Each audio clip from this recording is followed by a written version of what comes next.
The wind screamed across the desert like a dying animal. Sand blew against the black rocks, whispering old secrets that no one wanted to hear.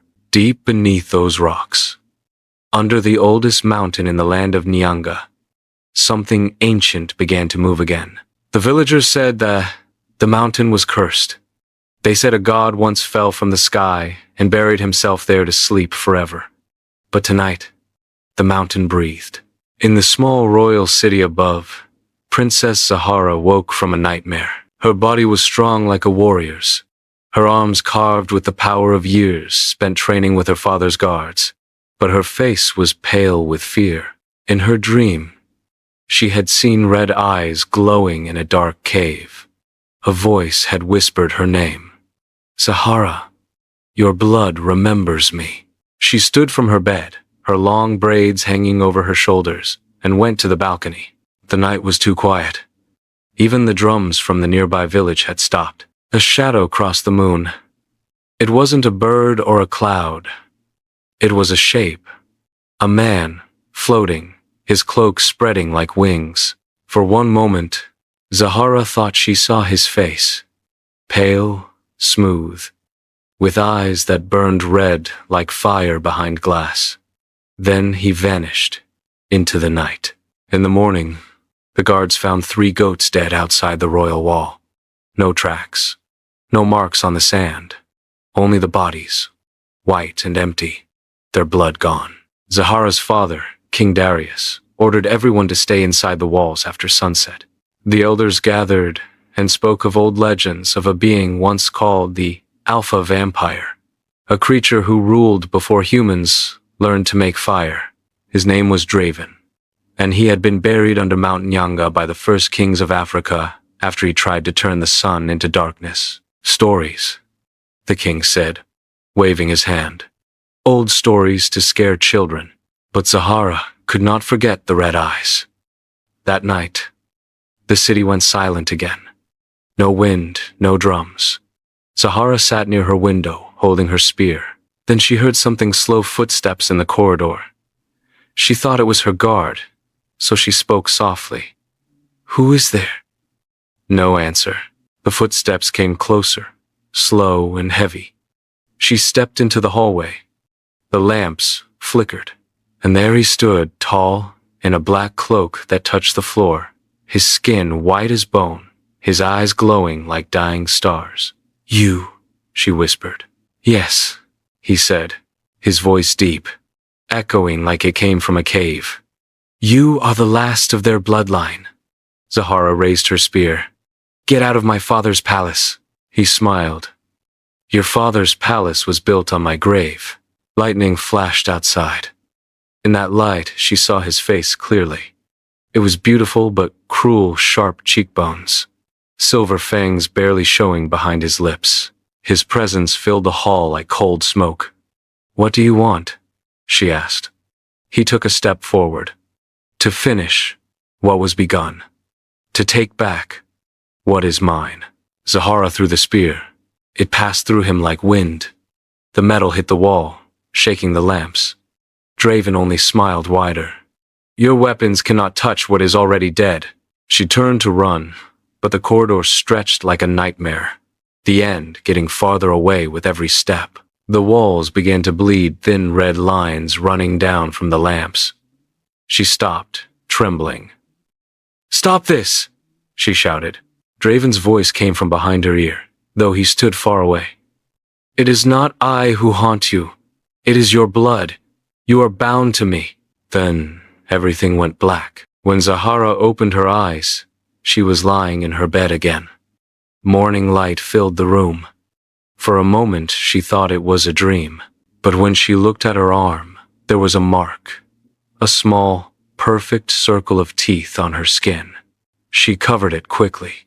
She could not tell her father. The kingdom already feared curses.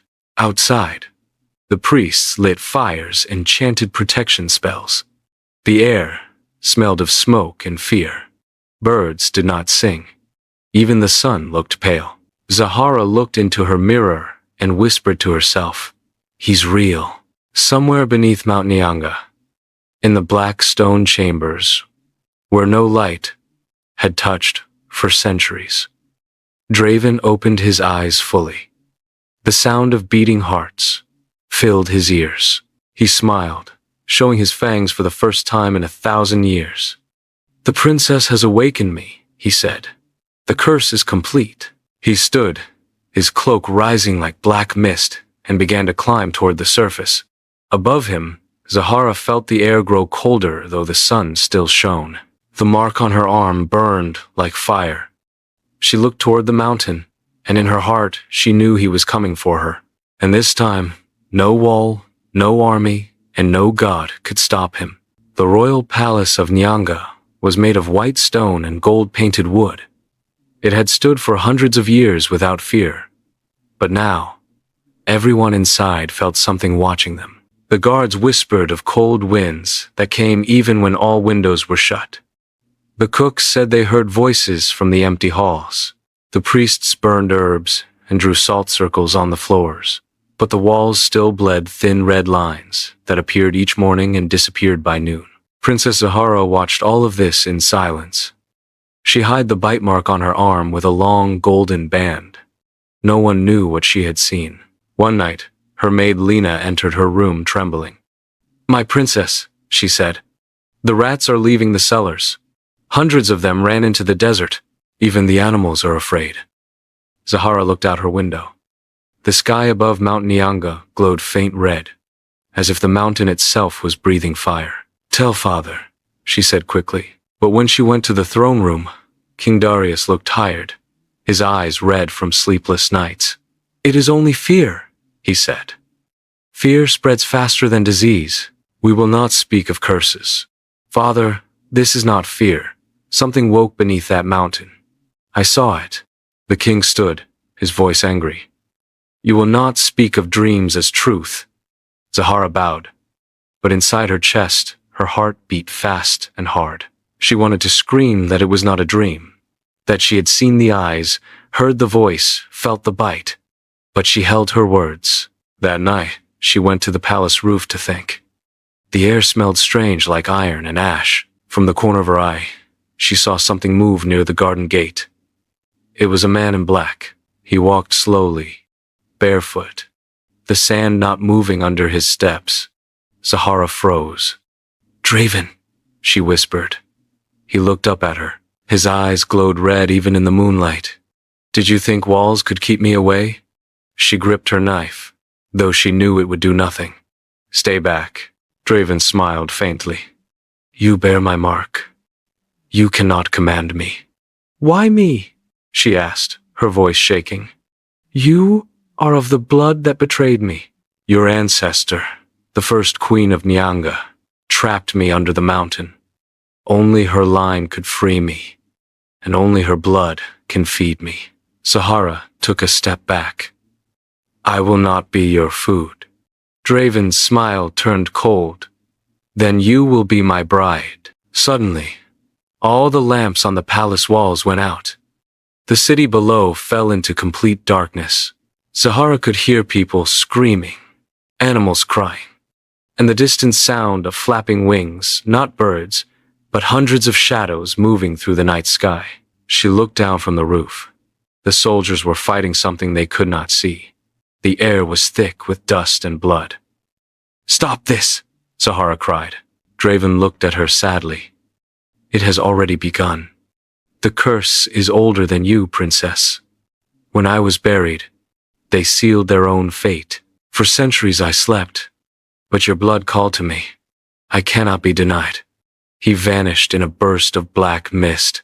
Zahara ran down the stairs, heart pounding. In the great hall, the candles flickered to life by themselves. The air was heavy and cold. She saw her maid Lena lying on the floor pale, eyes open, no blood left in her body. "No." Zahara fell to her knees. "Lena!" From the far end of the hall, a whisper came. "She sleeps now, like all who serve the living queen." Zahara turned, trembling. "What do you mean?" "The dead obey the one who shares my mark." She looked down at her arm. The bite mark burned red like fresh fire. Around her, the air shimmered, and slowly, the dead maid's fingers began to move. Lena stood up, her head tilted, eyes black.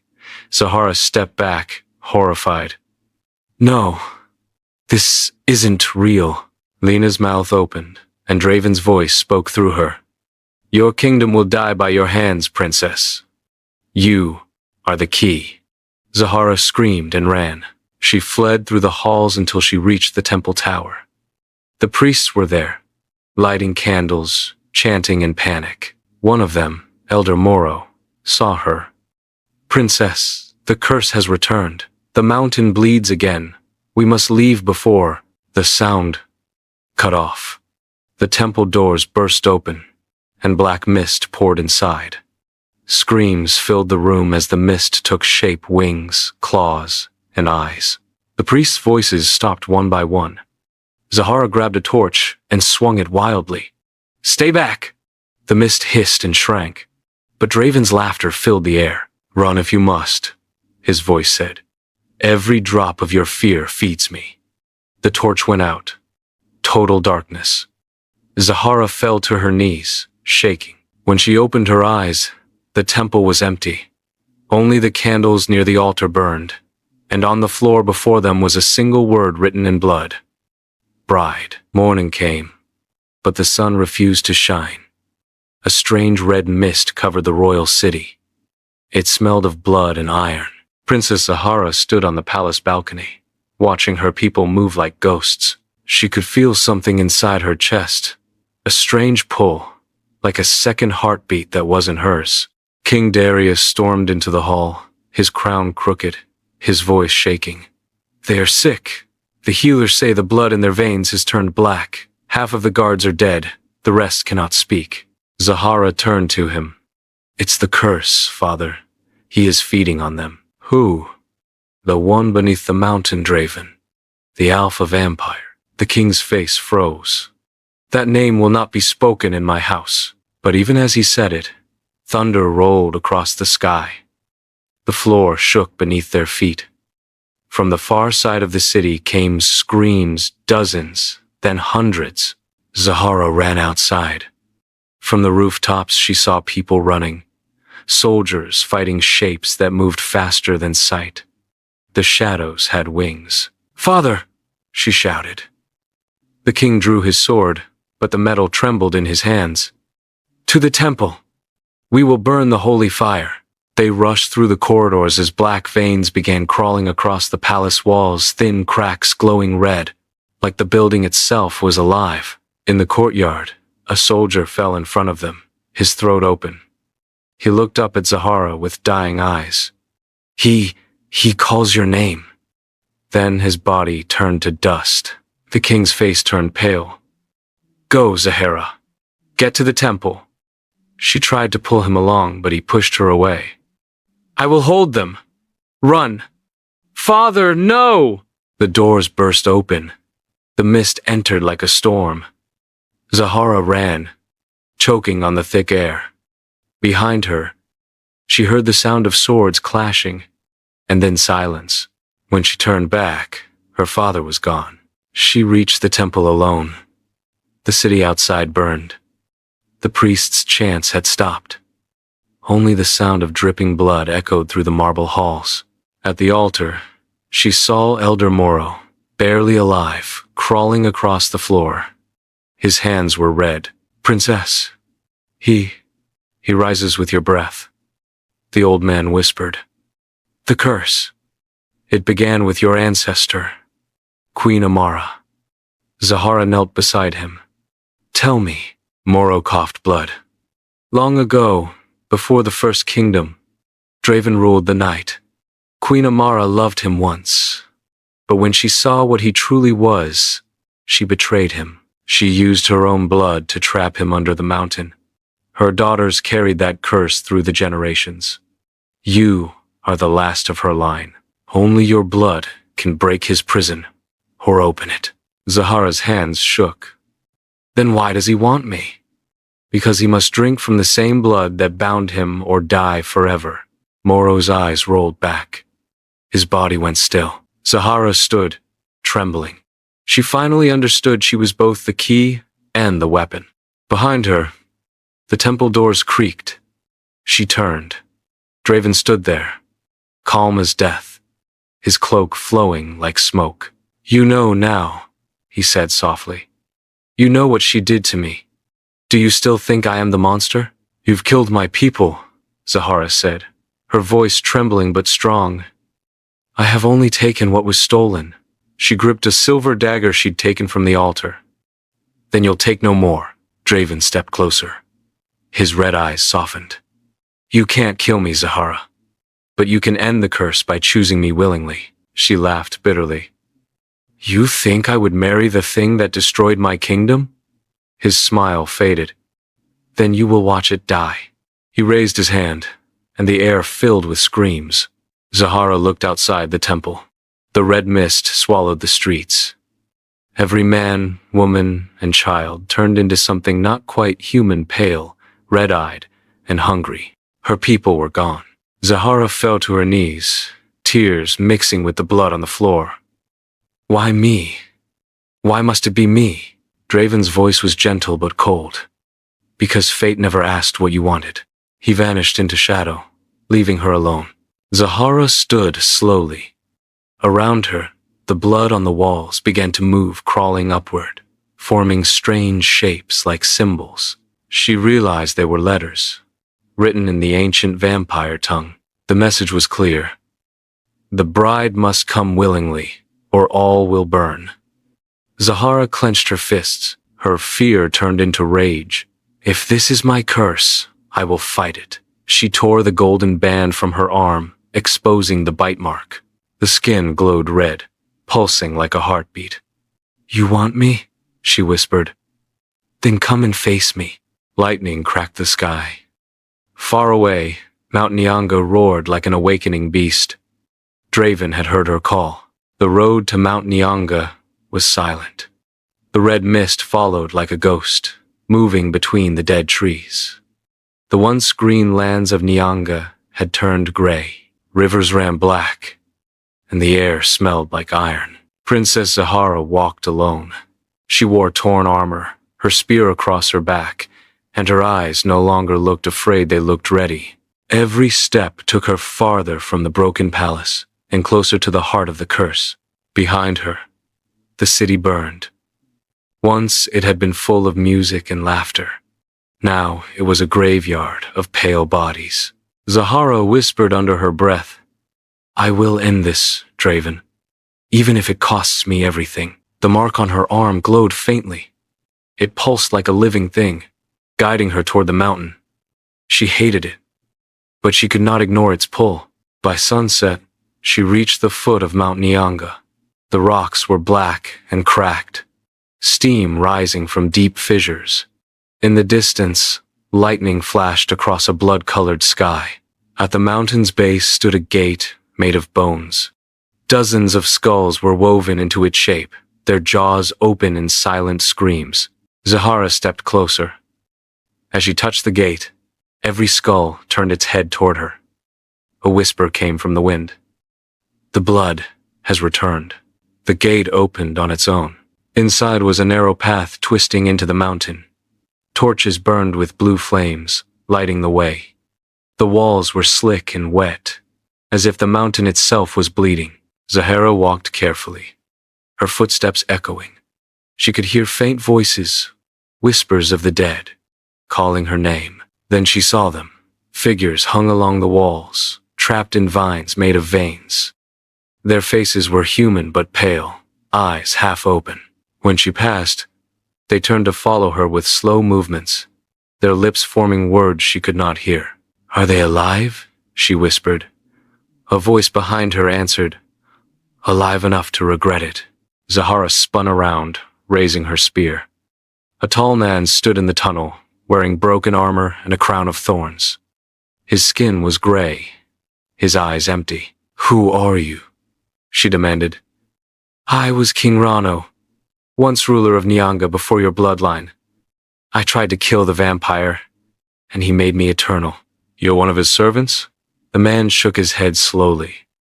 "No one serves him by choice. When he drinks from you, he takes your soul but leaves your body behind. Zahara stepped back. Then, why are you here? To warn you, he said. No mortal can face him and live. His power grows with every drop of blood spilled. You cannot kill him, but perhaps you can trap him again. How? By offering what he craves most, the blood of the one he cannot fully possess. Zahara frowned. Mine, Reno nodded. But remember to trap him. You must give him what he wants willingly. And that means letting him drink. Zahara gritted her teeth. Then I will give him my blood. And my blade.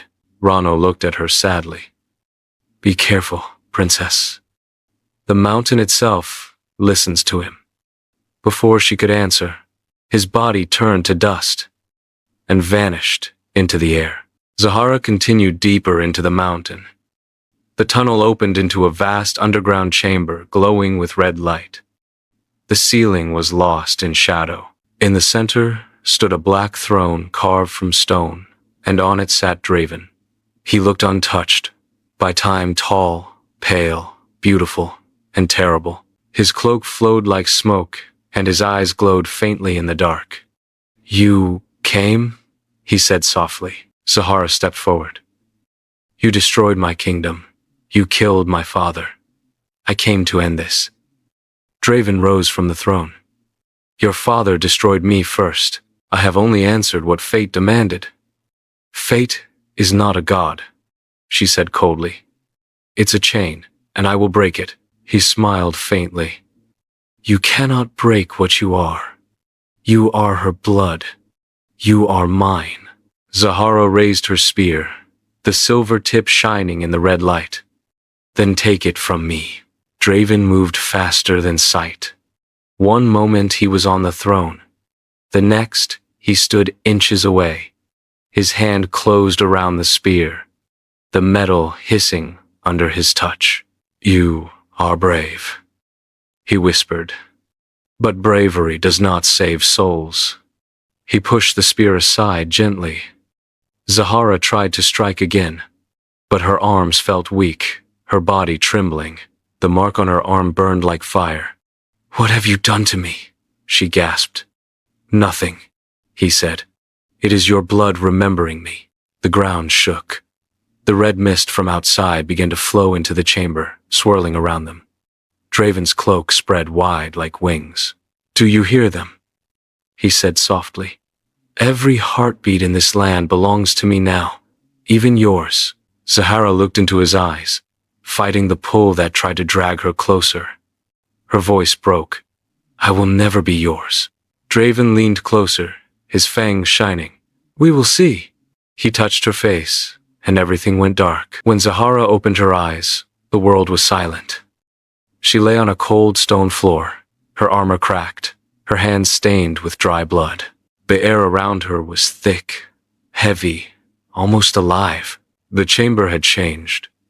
The walls glowed faint red, veins of light pulsing through them like the mountain itself had a heartbeat. The black throne still stood in the center, but now the torches burned blue, casting long, ghostly shadows. Draven sat on the steps of the throne, watching her. He looked calm, almost human, but his eyes burned like coals beneath ice. You've fainted, he said softly. Your mortal heart couldn't bear the truth of its connection to me. Zahara pushed herself up slowly. You speak of connection, but all I see is death. He tilted his head, studying her. Death is only another kind of life. You will understand that soon. She wiped the blood from her lips. If you think I'll ever serve you, you're wrong. Draven stood. The motion was graceful but carried the weight of centuries. You already do. Your blood opened my prison. Every breath you take keeps it open. She clenched her fists.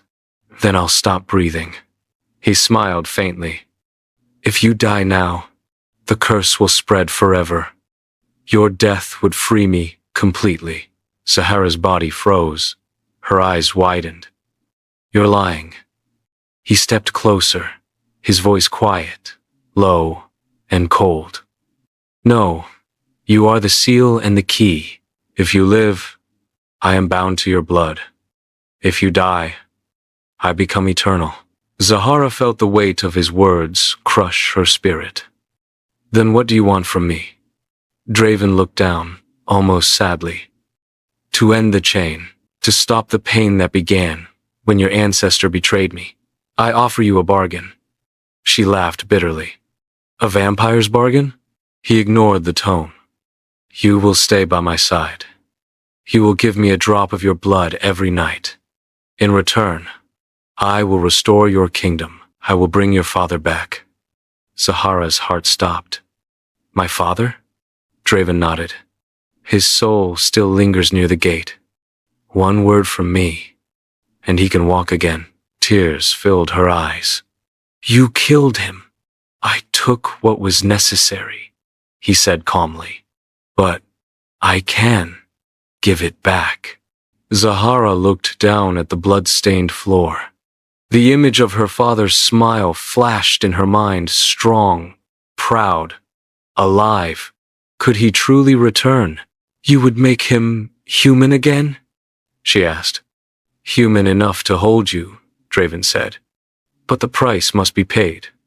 Zahara raised her eyes. And if I refuse, then your kingdom stays dead. The curse will spread beyond these mountains, across the deserts, through every city touched by your name. There will be no sunrise left in the world. The words echoed in her mind. She felt trapped, cornered by fate itself. You don't want me as a wife, she whispered. You want my blood to feed your curse. Draven stepped closer. I want balance. Your blood was used to imprison me. Now it will be used to bind me, not in chains, but in union. Union, Zahara repeated. Marriage, he said simply. The curse demands it. The Queen's line must join with the vampires to stop the hunger of the night. She shook her head. Never. Then watch your father die again. His hand rose, and the red mist thickened. From the shadows behind the throne, a figure appeared. Her father, King Darius, pale and silent. Eyes closed, like a statue made of moonlight. Zahara gasped. Father! He opened his eyes slowly. Zahara. His voice was weak, fading like wind through dry leaves. He speaks the truth. If you do not bind him, all will perish. Tears streamed down her face. No, there must be another way. Draven's tone softened. There is none. The mountain's heart beats for you both now. Zahara turned to her father, but he was already fading into mist again, his hand reaching for her. Save us, he whispered, and disappeared. The chamber went silent. Zahara dropped to her knees, shaking. Draven stood beside her. The choice is yours. I will not force you. I never needed to. Zahara looked up, her face pale but her eyes burning with defiance. You think this is choice? You're a monster.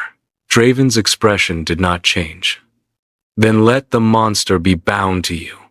Together we end this endless hunger. He offered his hand. His skin was cold, smooth like glass. Zahara stared at it for a long moment. Then she whispered, If I agree, and you betray me, Draven smiled faintly, then you will have the right to kill me. She hesitated, then took his hand. The moment their skin touched, the chamber exploded with light. The mark on her arm glowed white, the red veins on the walls pulsing brighter and brighter. Draven's voice echoed like thunder. The blood bargain is sealed. Zahara screamed as the mark burned deeper into her flesh. Her body shook. The world spun. And then silence. The sound of drums echoed deep inside the mountain, slow, hollow, and heavy. Each beat felt like a heartbeat from the world below, fading away. Princess Zahara opened her eyes to find herself in a room she had never seen before. Black silk curtains hung from golden hooks, and the floor was covered with strange red symbols drawn in a circle. Candles burned with blue flames, giving no warmth. Her old armor was gone. In its place lay a gown dark crimson, stitched with silver threads that shimmered like veins under the skin. Beside it stood Lena, her maid alive, or something close to it. Her skin was pale, and her eyes were black pools with no whites. "Put it on," Lena said in a voice that wasn't fully human. Zahara stepped back. "You're dead. Death is only sleep," Lena said calmly. "He has awakened me to serve at your wedding." Zahara's stomach turned. "I will never marry him." But as she spoke, the red mark on her arm burned again, making her cry out. The circle on the floor glowed brighter, locking her inside it. Lena tilted her head. "The mountain listens now. Refusal brings only pain." Zahara fell to her knees, gasping. She looked at the dress again. Its fabric seemed to move on its own, like it was breathing. She thought she saw faces pressed inside it, whispering softly. "Where is he?" Zahara demanded. Lena's face did not change. "He waits in the chamber of blood." Hours later, 2 silent guards, neither alive nor dead, led Zahara down a long hall. The walls were made of glass, filled with flowing red liquid. Faces drifted inside the walls, soldiers, villagers, children, all the souls Draven had taken. Their eyes followed her as she walked. She felt dizzy, her skin cold. The mark on her arm throbbed like a wound that would never heal. At the end of the hall stood a massive door carved with the symbol of a burning sun. It opened by itself, with a deep hiss. Inside was the chamber of blood. A black river ran across the floor, glowing faintly with red light. In the middle stood an altar made of bones, and behind it Draven, wearing a cloak that shimmered like night sky. He smiled when he saw her. "You look divine." "I look like a prisoner," Zahara said coldly. "You are a queen now," he replied softly. "A queen of both life and death." He stepped closer, his voice low. "The world above will be reborn tonight. The blood bargain will close the wound between our realms." She glared at him. "You said you would restore my father, my people. Was that another lie?" Draven turned slightly. The river of blood began to ripple. From its depths, shapes rose, pale figures, hundreds of them. Their faces were familiar. Zahara gasped. "My people!" They stood silently, their eyes empty. Their bodies moved like puppets. "You asked me to restore them," Draven said. "I have." "They walk again." "This isn't life," she cried. "This is a curse." Draven's expression darkened. "All life is a curse. I merely returned what the sun took away." Zahara stepped toward him, trembling with fury. "You monster!" He looked at her sadly. "You call me a monster. Yet it was your ancestor who made me one. She used my heart to fuel the sun for her own power. I only take back what was mine." She shook her head. "Then take your revenge on her ghost, not on me." Draven's voice grew cold. "Her blood flows in your veins. You are her echo. Tonight, the echo becomes the answer." The walls began to shake. The red mist flooded the chamber, spinning like a storm. Zahara's gown tightened around her body, the silver threads glowing. Draven raised his hand. "The time has come." A voice echoed from nowhere, deep, ancient, almost human. "The bride must bleed to seal the dawn." Zahara screamed as invisible hands pulled her toward the altar. The river of blood rose higher, circling her like a serpent. Draven stood over her, his fangs glinting in the red light. "One drop," he said softly, "and your kingdom lives forever." Her heart pounded. "And if I refuse, then everything dies, including you." She stared at him, trembling. "Maybe death is better than what you call life." He looked at her for a long moment, something flickering behind his eyes, pain, regret, hunger. Then he lowered his head and whispered, "Then you will know what it feels like to die for love." His fangs pierced her neck. Zahara screamed, the sound echoing through the mountain like thunder. The torches burst into white flames. The red river boiled, and then silence. When the light faded, Zahara stood still, her gown now golden. The mark on her arm glowed white instead of red. Draven stepped back, staring at her in disbelief. What? What have you done? She looked at him with eyes that glowed gold. You drank from me, Draven, but I am no longer only human. The air grew cold. The walls cracked. The souls in the glass screamed. A new heartbeat began to echo through the mountain. Not his, not hers, but something older. The balance had shifted. The air inside Mount Nyanga split like glass. Blue and red light pulsed from the cracks, shaking dust from the ceiling. The ground itself trembled, alive and afraid. Princess Zahara stood in the center of it all, motionless, her head bowed.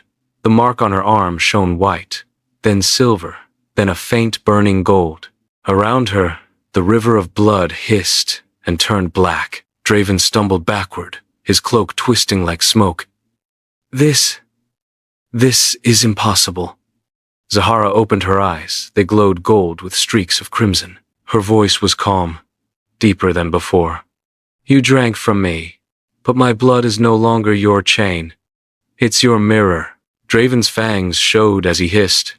You cannot change the curse. It was written before time itself. She raised her hand. The black river froze. The blood hanging in the air turned into dust. Then I will rewrite it. The mountain groaned. From the walls, thousands of trapped souls began to stir. Faces pressed through the stone, whispering her name. Zahara, Queen, Savior, Curse, Breaker. Draven stepped forward slowly, disbelief in his voice. You are not human anymore. Zahara turned her head toward him. You made me this way. He circled her cautiously, eyes narrowing. No, something else moves inside you. The curse was meant to consume your spirit, not free it. Zahara smiled faintly. Then it failed. The chamber filled with wind, though there was no air. The candles burst into white flame again. Every drop of blood, every vein carved into the rock, began to glow faintly, not red, but gold. Draven flinched, covering his eyes. Stop this! You will destroy everything. Zahara walked closer, her steps leaving silver footprints on the black stone. That is what you fear, not destruction, but freedom. You have lived so long in darkness that light feels like death to you. Draven roared and leapt at her, his claws slicing through the air. Zahara caught his arm mid-swing. His skin smoked where her hand touched it. Your power burns, he gasped. It's not power, she whispered. It's balance. She pushed him back. He hit the wall, cracking the stone.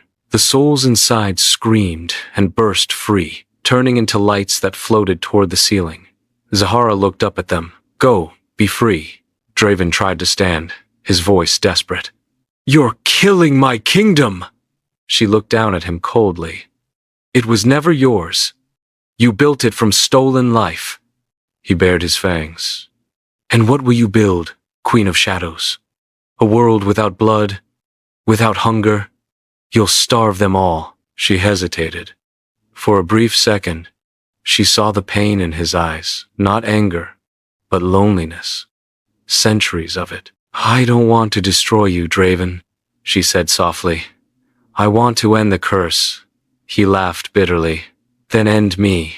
Zahara's face hardened. If that's what it takes. She raised her hand again, and the air filled with light.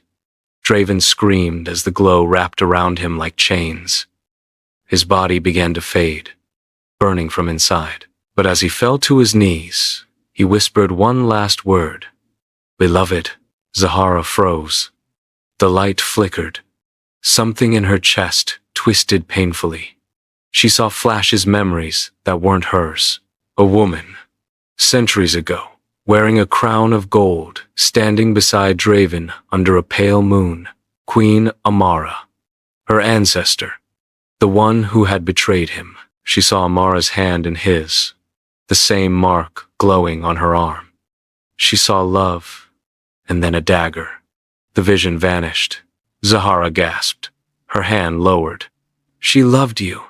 Draven's fading eyes looked up at her. And she cursed me when she feared me. Just as you will. tears filled her eyes. "No, I won't." She released the light. Draven fell to the floor, weak but alive. The chamber went quiet again, except for the low rumble of the mountain's heart. Zahara knelt beside him. The curse began with betrayal.